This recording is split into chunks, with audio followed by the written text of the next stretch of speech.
Hey, mambo vipi? Karibu sana, tunaendelea na kujifunza Python programming language. Na video hii ya leo tutaingia katika kipengele cha exceptions.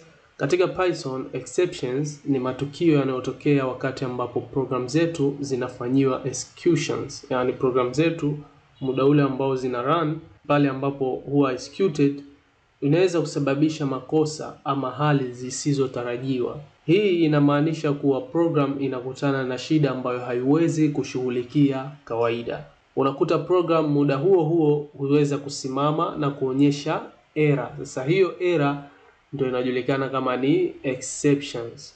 Sasa ili kuweza kuzuia programu yako kuacha kufanya kazi ghafla unapokutana na makosa kama hayo ambayo yatakuwa yanajitokeza, hizo error za exceptions, basi Python ina mfumo wa kuweza kushughulikia hizo exceptions kwa kutumia maneno kama try, except na final.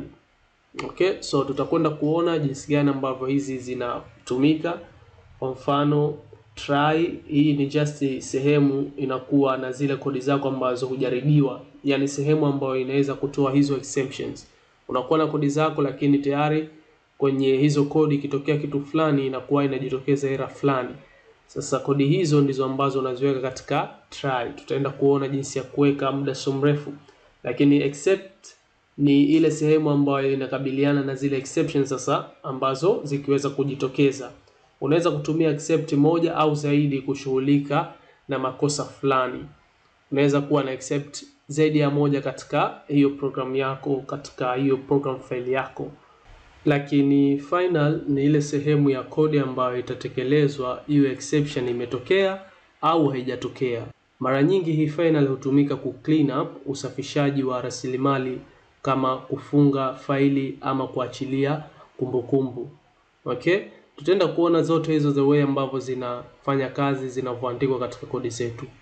So leo kwa vile ndio kwanza tunaanza hichi kipengele cha exceptions, wacha nikuoneshe kile ambacho namaanisha. Unaona hapa nipo na kodi kadhaa, nipo na simple program ya kuweza kugawa, kufanya division. Na program hii inakwenda kuchukua data kutoka kwa user. User atatakiwa ingize namba ya kwanza na kisha ingize namba ya pili, ambapo namba ya kwanza itaweza kuigawa namba ya pili na imtolee jawabu. Ndio kitu ambacho nimekiandaa hapa katika program file yetu hii. Sasa program kama hii inaweza ikatuletea exceptions. Inaweza ikajitokeza error. Wapi ambapo inaweza kujitokeza error? Wacha niweze kukuonyesha hapa. Wacha niweze kurun. Okay, change directory, file, division. Okay, program tayari ina run na imetuambia hapa tuingize namba. So tuingiza namba kwanza ambayo ni let's say 6. Click enter. Taingiza namba ya pili, anaanza namba ili ziweze kufanyiwa division. 6 igawe na hii namba ya pili ambayo naingia, tuingize 2. So click enter, tumeweza kupata jawabu 6 divided by 2 is 3.0. Haijaleta error yoyote. So wapi ambapo inaweza kujitokeza error kwenye programu hii? Wacha niweze kurani tena nikuonyeshe. Enter a number, naingiza hapa mimi namba 5. Enter another number, naingiza 0. Na unafahamu ukigawanya nambari gawa 0 inakuwa inaleta error siku zote katika programu zetu. So nikiclick enter hapa tayari traceback hapa imeweza kuleta error, ambayo error yetu ni 0 division error, ndio exception ya hii error yetu.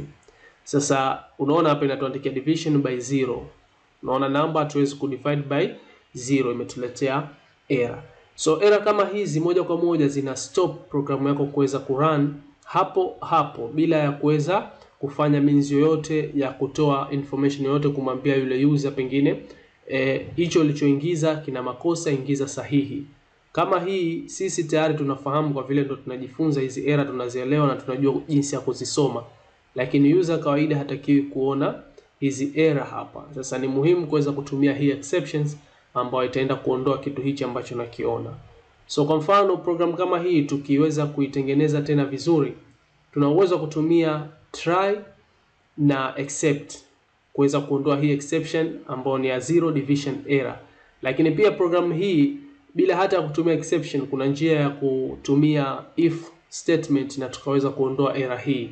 Lakini kuna program nyingine haziwezi kutumika if statement, ni lazima utumie exceptions. So acha tuweze kusolve hii issue iliyojitokeza ikitokea nambari ya pili ni 0 na user anataka kugawanya namba hizo.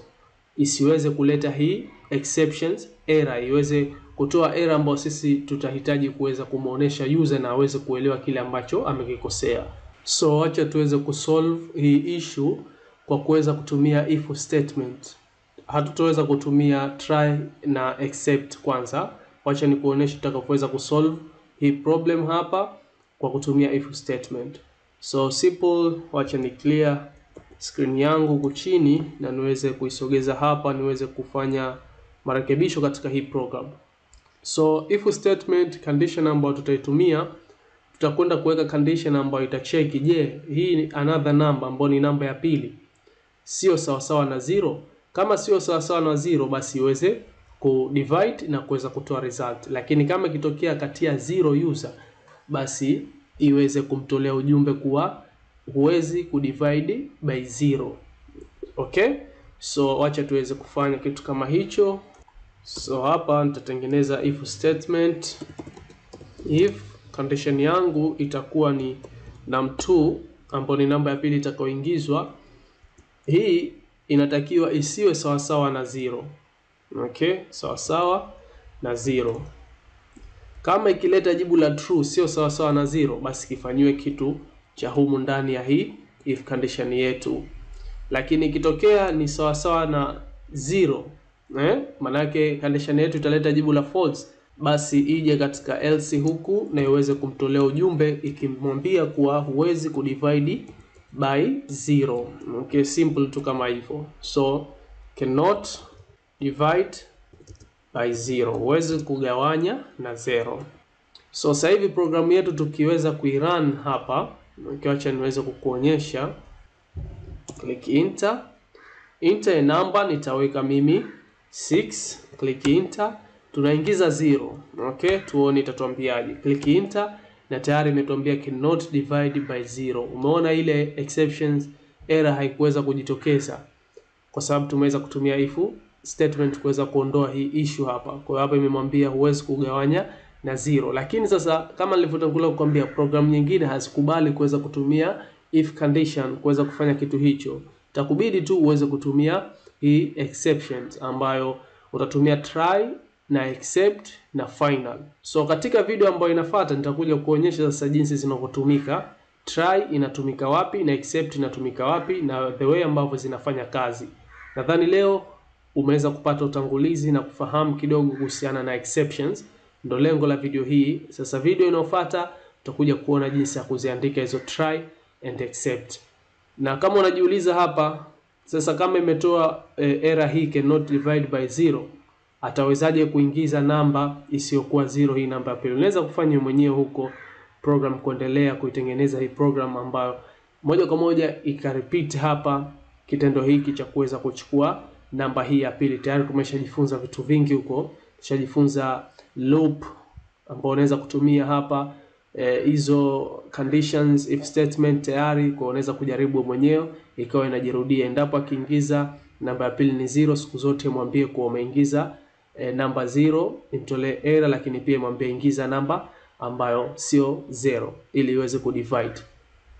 So mimi na wewe tukutane katika video ijayo, tutakuja kuoneshana sasa the way tunavyoweza kuondoa exceptions error kwa kutumia hizi try and except. Okay, so asante sana, like video hii, share na wengine wapate kuja kujifunza pamoja na sisi. Kama bado utakuwa hujasubscribe YouTube channel yangu, ningeomba subscribe na tukutane katika video ijayo.